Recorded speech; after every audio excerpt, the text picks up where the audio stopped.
के deputy CM Devendra Fadnavis ने exit poll पर कुछ भी बोलने से यह इनकार कर दिया है। एग्जिट पोल जो आया, देखिए एग्जिट पोल पर प्रवक्ता बोलते हैं, नेता बोलते नहीं है। एग्जिट पोल जो आया, देखिए एग्जिट पोल पर प्रवक्ता बोलते हैं, नेता बोलते नहीं है।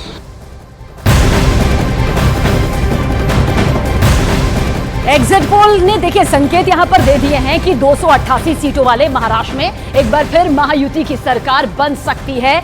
ज्यादातर पोल में बीजेपी को बहुमत मिलता ही नजर आया है। क्या कुछ यहां पर बहुमत के तौर पर सामने आया? मेट्राइज के पोल में बीजेपी की अगुवाई वाले गठबंधन महायुति को 160 सीटें मिलने का दावा किया गया, जबकि महाराष्ट्र में जादुई आंकड़ा 145 सीटों का है, यानी आसानी से महायुति की सरकार बनती हुई नजर आती है। पी मार्क क्यू के पोल भी महायुति को बहुमत मिलने की तरफ दावा करता नजर आता है और इसी तरह का जो दावा है वो चाणक्य स्ट्रेटेजीज के पोल में भी किया गया है।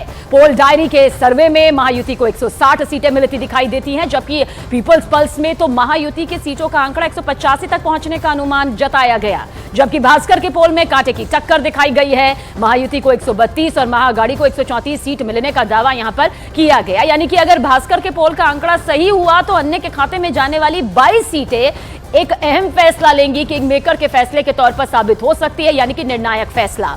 जबकि न्यूज 18 इंडिया के महापोल में एनडीए को आसानी से बहुमत का आंकड़ा छूने की भविष्यवाणी की गई। महापोल में महायुति को 145 सीटें, महाअघाड़ी को 130 सीटें मिलने का अनुमान यहां पर जताया गया है और ये वो आंकड़े हैं जो बताते हैं कि किसकी सरकार महाराष्ट्र या झारखंड में बन सकती है। और देखिए वहीं बीजेपी के साथ एनडीए और उनके घटक दलों ने यह भी दावा किया कि दोनों ही राज्यों में यानी कि महाराष्ट्र और झारखंड में उनकी सरकार ही आ रही है। जिस तरह से एग्जिट पोल आ रहा है महाराष्ट्र में, तो हमारी एनडीए की सरकार बनेगी। हमें क्योंकि मैं घूमा हूं तो जनता ने पूरा मन बना के दिया था कि भारतीय जनता पार्टी और एनडीए के साथ, इसलिए वहां पे हमारी सरकार बनेगी। और झारखंड में भी मैं गया हूँ, झारखंड में हमारी सरकार बनेगी। Exit poll net to net बता रहे, लेकिन फिर भी मैं आपको मुझे विश्वास है एनडीए को पूरी बढ़त उसमें रहेगी। बड़ी जीत के साथ हम लोग सरकार बनाने जा रहे हैं, इसमें कहीं कोई संदेह नहीं है। झारखंड में भी हम प्रचार के लिए गए थे, महाराष्ट्र में भी हम प्रचार के लिए गए थे और दोनों जगह जाकर जो जानकारी जनता के साथ इंटरेक्ट कर हासिल हुई है, उसी के आधार पर इस बात को इतनी प्रमुखता से मैं कह सकता हूँ। महाराष्ट्र में भी और झारखंड में भी भारतीय जनता पार्टी सरकार बनाने जा रही है। दोनों जगह पर भारतीय जनता पार्टी जीतेगी। और देखिए बीजेपी कह रही है कि जनता ने संदेश यहां पर दे दिया है कि एक रहेंगे तो सेफ रहेंगे। वहीं कांग्रेस का कहना है कि अगर पूरी ईमानदारी रही तो कांग्रेस की जीत ही यहां पर तय है। जनता स्पष्ट संदेश दे रही है, एक है तो सेफ है। अब देश को तुष्टीकरण करने वाले, छद्म धर्मनिरपेक्षता के नाम पर देश को तोड़ने वाले भ्रष्टाचारी परिवारवादी पार्टियां नहीं चाहिए। देश गरीब, किसान, युवा और महिलाओं के सशक्तिकरण के लिए पल पल लगाने वाले नरेंद्र मोदी जी को जनता भरपूर आशीर्वाद दे रही है। एग्जिट पोल ने तो खुद ही साबित कर दिया है कि उस पर भरोसा नहीं किया जा सकता। अभी तक होता था कि एग्जिट पोल से एक अंदाजा हो जाता था कि किस डायरेक्शन में राजनीति जा रही है, लेकिन अब तो वो भी खत्म हो गया। हरियाणा के चुनाव के बाद तो आप कह ही नहीं सकते। मुझे उम्मीद है कि अगर ईमानदारी के साथ चुनाव हुआ होगा, अगर ईवीएम का कोई खेल नहीं होगा, तो हम दोनों जगह सरकार बनाएंगे। और देखिए महाराष्ट्र में बीजेपी के साथ जो गठबंधन है वो महायुति का गठबंधन है और झारखंड में एनडीए का गठबंधन है। दोनों जगह गठबंधन का दावा है कि जीत उन्हीं को हासिल हो रही है। महाराष्ट्र में महायुति की सरकार स्पष्ट बहुमत के साथ होगी। दूसरी तरफ एनडीए की सरकार झारखंड में बनेगी, इसलिए कि लोग हेमंत सोरेन सरकार की विदाई चाहते हैं।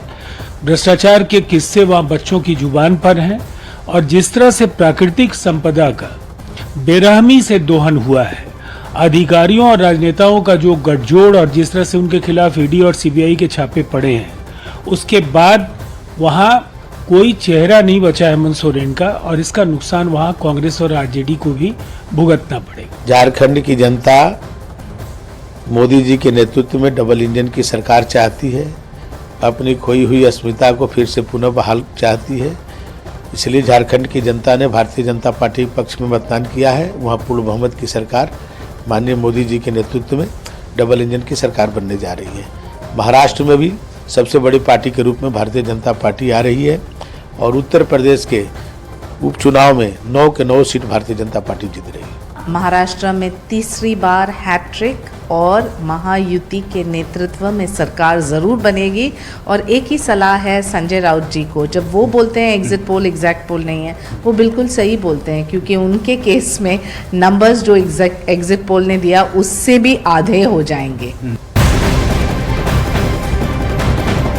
और झारखंड चुनाव के न्यूज 18 इंडिया के महापोल में विपक्षी गठबंधन को झटका मिलने की भविष्यवाणी यहां पर की गई है। कैसे आपको बताते हैं कि क्या महापोल ये कहता है। मेट्राइज के पोल में 81 सीटों वाले झारखंड में एनडीए को 46 सीटें मिलने का सीधा सीधा अनुमान जताया गया, जबकि झारखंड में बहुमत के लिए 41 सीटों की जरूरत होगी।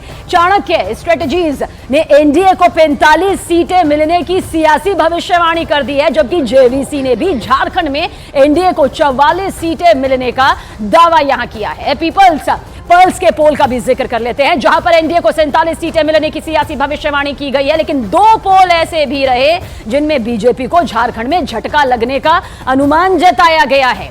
एक्सिस मां इंडिया ने विपक्षी गठबंधन को सीधे सीधे पूर्ण बहुमत यानी कि 53 सीट मिलने का अनुमान जताया है, जबकि पीमाक्यू ने भी विपक्षी गठबंधन को कुल 81 सीटों में से 42 सीटें मिलने की भविष्यवाणी कर दी है। जबकि न्यूज 18 इंडिया के महापोल के मुताबिक एनडीए बहुमत के आंकड़े यानी कि 41 को छूने में कामयाब हो सकता है, क्योंकि बहुमत के लिए 41 का आंकड़ा यहां पर सीटों के लिहाज से होना जरूरी है, जबकि विपक्षी गठबंधन को 36 सीटें मिल सकती हैं। कांटे की टक्कर यहां भी नजर आती है। और एग्जिट पोल के संभावित नतीजे सामने आए, और उसके बाद जहां बीजेपी अपनी जीत का दावा कर रही है, तो वहीं इंडिया गठबंधन एग्जिट पोल को खारिज करते हुए नजर आ रहा है। देखिए, पिछले 5 वर्षों तक जो हेमंत सोरेन ने झारखंड को जो लूटा है, ऊपर से लेकर के नीचे तक जो करप्शन है, जिससे आम लोग परेशान थे, कानून व्यवस्था बिगड़ गई है, डेवलपमेंट का काम नहीं हो रहा है, बांग्लादेशी रोहिंग्या मुसलमान घुसपैठ कर रहे हैं, उनको यहाँ नागरिक बना रहे हैं, उनका राशन कार्ड बना रहे हैं, उनके नाम से ज़मीन जायदाद कर रहे हैं, तो लोगों को गुस्सा है। देखिए, सारे एग्जिट पोल्स जब से काफ़ी सालों से जो आ रहे हैं, हर जनरल इलेक्शन में फेल हुए हैं। ये एग्जिट पोल्स फिक्स्ड मैचेस हैं। ये एग्जिट पोल्स स्कैम कराते हैं, स्टॉक मार्केट में निवेश बढ़ाते हैं, प्रॉफिट बुकिंग कराते हैं, और जो रिटेल इन्वेस्टर है उनके लिए लॉसेस कराते हैं। ये सारा मैन्युपुलेटेड गेम चल रहा है, जो हमने लोकसभा चुनाव में बोला था। 400 पार कर एग्जिट पोल्स दिखा रहे थे, 240 पे भारतीय जनता पार्टी आई। फिर हमने हरियाणा में भी देखा वही माहौल। एग्जिट पोल ने अपनी विश्वसनीयता खो दी है। लोकसभा चुनाव के बाद लगातार उनकी आलोचना हो रही है जो एजेंसियां एग्जिट पोल करती हैं, लेकिन महाराष्ट्र में 2 तरह के एग्जिट पोल आए हैं। कुछ लोग महाविकास आघाड़ी को जिता रहे हैं, कुछ लोग महायुति को जिता रहे हैं। मुझे ऐसा लगता है कि महाविकास आघाड़ी महाराष्ट्र के अंदर सरकार बनाएगी, चुनाव वहां पे जीतेगी।